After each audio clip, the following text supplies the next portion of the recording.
दौलतपुर नाम के छोटे से गांव में हर साल ठंड पड़ती थी, लेकिन इस बार ठंड कुछ अलग ही स्तर पर थी। जनवरी का महीना अभी शुरू ही हुआ था और ऐसा लग रहा था सर्दी अपनी चरम सीमा पर पहुंच गई हो। गांव के छोटे छोटे घरों की छतें सुबह ओस की जगह सफेद बर्फ की परत से ढकी होती। पेड़ों की शाखाएं मानो ठंड से सिकुड़ गई थी। सूरज भी ऐसा लगता था जैसे बादलों की मोटी चादर ओढ़े सो गया हो। ठंड का मौसम अमीरों के लिए तो बहुत ही सुहाना होता है, लेकिन गरीबों के लिए मुसीबत का पहाड़ टूटने जैसा है। ये ऐसे ही एक गरीब परिवार की कहानी है। गोपाल के परिवार पर ठंड का मौसम कहर बनकर टूटता है। हे ऊपर वाले, ये इतनी ठंड कैसे पड़ा रहे हो? इतनी ठंड में तो घर से निकलना भी मुश्किल हो गया है। लगता है इस बार ठंड कुछ ज्यादा ही बढ़ गई है। सच में ऐसी ठंड तो पहले कभी नहीं देखी। बाहर जाने का तो मन ही नहीं करता। ठंडी हवा बदन को चीरती हुई निकलती है। हाँ मीरा, और देखो सूरज भी जैसे मानो लुका छुपी खेल रहा है। दिन भर कोहरा छाया रहता है। लगता है कि ठंड और बढ़ती चली जाएगी। सच में इस बार ठंड ने तो सबकी हालत खराब कर दी है। तुम बाहर कैसे जाओगे? तुम्हें तो सुबह सुबह उठकर सेठ हीरालाल की दुकान पर जाना पड़ता है। हम तो फिर भी घर में रहते हैं और चूल्हे के पास बैठकर कुछ गर्माहट ले लेते हैं। क्या करे मीरा, काम तो करना ही पड़ेगा। सेठ जी को तो कोई फर्क नहीं पड़ता कि कितनी ठंड है। उन्हें तो बस काम समय पर चाहिए। अच्छा मीरा, तो अब मैं चलता हूँ, नहीं तो मालिक फिर से गुस्सा करेंगे। गोपाल एक चाय की दुकान पर चाय बनाने का काम करता था, जहां उसे बहुत कम पैसे मिलते हैं और उसके परिवार का गुजारा बस किसी तरह से चल रहा था। दौलतपुर गांव में हर साल सर्दी का मौसम आता था, लेकिन इस बार ठंड कुछ ज्यादा ही भयानक थी। आमतौर पर गांव के लोग सर्दी को हंसी खुशी सहन कर लिया करते थे, लेकिन इस बार मौसम ने सभी को मुश्किल में डाल दिया। ठंडी हवाओं के साथ साथ आसमान में घने बादल छाए रहते, जिससे दिन भर धुंध का माहौल बना रहता था। गांव का चौपाल, जहां आम दिनों में लोग बैठकर बातें किया करते थे, अब सुनसान पड़ा था। ठंड ने हर किसी को घर में कैद कर दिया था। अंकुश के पापा, आज घर में बहुत थोड़ा सा आटा है। बस 2 ही रोटी बन पाई है। एक रोटी मैंने आपके लिए बांध दी है, दिन में खा लेना। बच्चों को आधी आधी रोटी खिला दूंगी। नहीं मीरा, आजकल तो मुझे दिन में भूख ही नहीं लगती। वो दिन छोटा होने लगा है ना, इसलिए मैं तो दिन में चाय पीकर ही अपना काम चला लूंगा। आज मालिक सैलरी देंगे तो शाम को आते वक्त मैं राशन लेता आऊंगा। तुम दोनों रोटी बच्चों को खिला देना। मीरा को पता था कि सिर्फ 1 कप चाय पीने से पेट नहीं भरता, लेकिन वो हालातों के आगे मजबूर थी। गोपाल घर से बाहर जाने के लिए निकलता है, लेकिन बाहर बहुत ठंड पड़ रही थी। आसमान से बर्फ के बड़े बड़े टुकड़े गिर रहे थे। गोपाल के पास एक भी गर्म कपड़ा नहीं था। धोती कुर्ते में गोपाल ठंड के मारे कांपने लगा। हे भगवान, बाहर तो बहुत ठंड है। इतनी ठंड में तो बाहर जाने की हिम्मत ही नहीं हो रही है। अपने आप को संभालता हुआ गोपाल कड़कती ठंड में भी मालिक की दुकान पर सुबह 6 बजे पहुंच गया। आ गया तू? चल जल्दी से सारे बर्तन धो दे। बर्तन धोकर फटाफट अदरक वाली चाय बना, ग्राहक आने वाले हैं। जी मालिक, अभी बर्तन धो देता हूँ। बर्फ जैसे ठंडे पानी में बर्तन धोना गोपाल के लिए बहुत मुश्किल होता था, लेकिन वो कहते हैं ना कि गरीबी सब कुछ करा देती है। बर्तन धोकर गोपाल ने ग्राहकों के लिए चाय बनाई और सबको चाय दी। चूल्हा जलाने के बाद गोपाल को ठंड से थोड़ी राहत मिली। गोपाल का बहुत मन हो रहा था कि 1 कप चाय वो भी पी ले। हे भगवान, ठंडे पानी से बर्तन धोने के बाद हाथ तो मानो जैसे जम ही गए। इतनी ठंड हो रही है, क्यों ना 1 कप चाय मैं भी पी लूं। उसने मालिक को 1 कप चाय दी और खुद भी 1 कप चाय पीने लगा। तभी मालिक ने उसके हाथ में चाय का कप देख लिया और गुस्से से भड़कने लगा।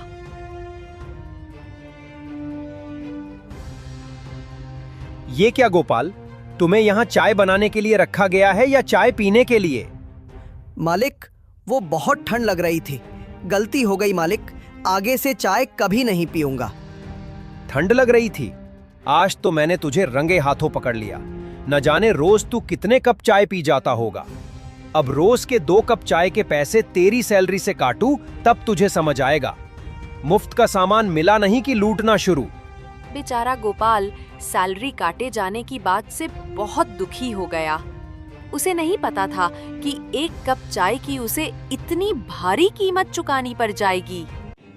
शाम को उसे मालिक ने आधी सैलरी दी।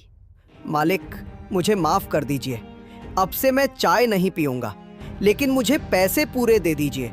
मैं सच कहता हूँ मालिक, आज मैंने पहली बार चाय पी थी। वो पहनने के लिए गर्म कपड़े नहीं है ना, इसलिए मुझे ठंड ज्यादा लगती है। अरे वाह, पूरे पैसे दे दूं तुझे और मुफ्त की चाय भी पिलाऊं? खोल कर नहीं बैठा, चल अब भाग यहाँ से। मालिक हीरालाल गोपाल को काम पर से निकाल देता है। काम से निकाले जाने पर गोपाल बहुत दुखी था। गोपाल ने आधी तनख्वाह से कुछ पैसे बचाकर घर के लिए कुछ राशन ले लिया और घर आ गया। घर आकर उसने मीरा को जब राशन दिया तब मीरा ने कहा, इस बार तो आप हर बार से बहुत कम राशन लाए हैं, क्या बात है जी? गोपाल ने मीरा को सारी बात बता दी। हे भगवान, तूने ये ठंड का मौसम बनाया ही क्यों? तुझे भी हम गरीबों के साथ मजाक करने में बहुत मजा आता है ना? तुम परेशान मत हो मीरा, देखना एक दिन सब कुछ ठीक हो जाएगा। ये कुछ पैसे मैंने बचा लिए, इन पैसों से तुम बच्चों के लिए गर्म कपड़े और अपने लिए भी एक गर्म कपड़े खरीद लेना। वो तो ठीक है, लेकिन आपका क्या? आप रोज एक पतले से कुर्ते में ही रोज काम पर जाते हैं, आपको ठंड नहीं लगती होगी क्या? आपको गर्म कपड़ों की ज्यादा जरूरत है, नहीं तो आपकी तबीयत खराब हो जाएगी। इन पैसों से आप अपने लिए स्वेटर खरीद लीजिए। बच्चों के पास तो अभी पुराने स्वेटर हैं, उनसे उनका काम चल जाएगा। मैं तो ज्यादा समय चूल्हे के पास होती हूँ, मुझे तो ठंड कम लगती है। गोपाल बाजार जाकर उन पैसों से अपने लिए स्वेटर खरीद कर ले आया। मीरा जब खाना बनाती तो बच्चे ठंड से बचने के लिए चूल्हे के पास ही बैठे रहते। मैं बाहर जा रहा हूँ, देखता हूँ अगर कोई काम मिल जाए तो।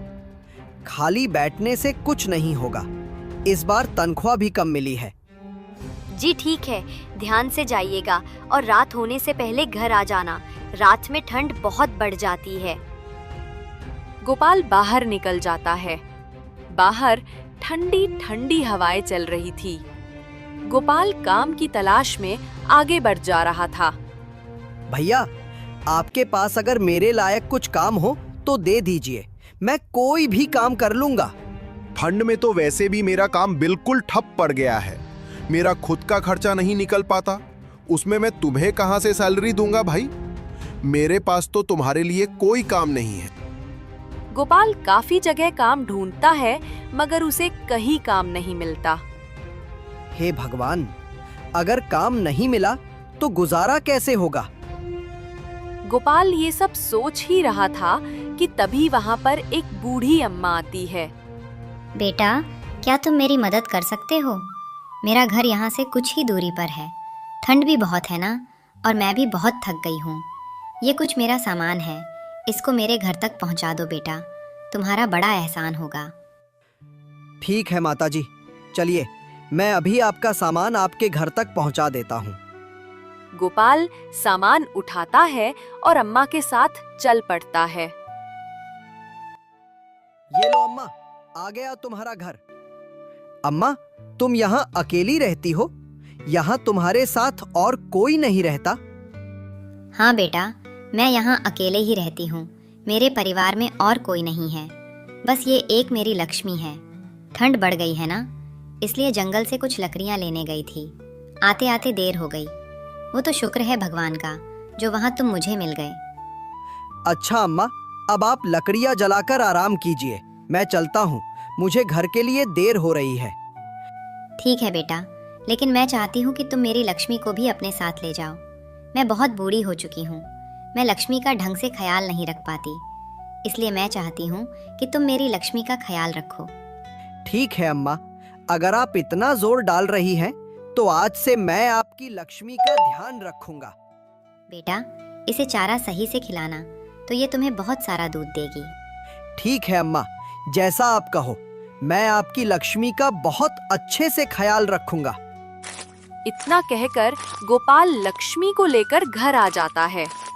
जब मीरा ने गोपाल को गाय के साथ देखा तो वो बोली, अरे ये किसकी गाय ले आए आप? गोपाल मीरा को सारी बात बता देता है। बस इस तरह अम्मा ने इस लक्ष्मी को मुझे दे दिया और कहा उसका बहुत ध्यान रखना। अब हम इसका बहुत ध्यान रखेंगे, बिल्कुल अपने बच्चों की तरह। मीरा, रात तो होने वाली है, मैं सोच रहा हूँ कि लक्ष्मी के लिए कुछ हरी हरी घास ले आऊं। रात में अगर लक्ष्मी को भूख लगी तो हमारे पास उसे खिलाने के लिए कुछ भी नहीं है। जी हाँ, आप जल्दी से लक्ष्मी के लिए कुछ खाने को ले आइए।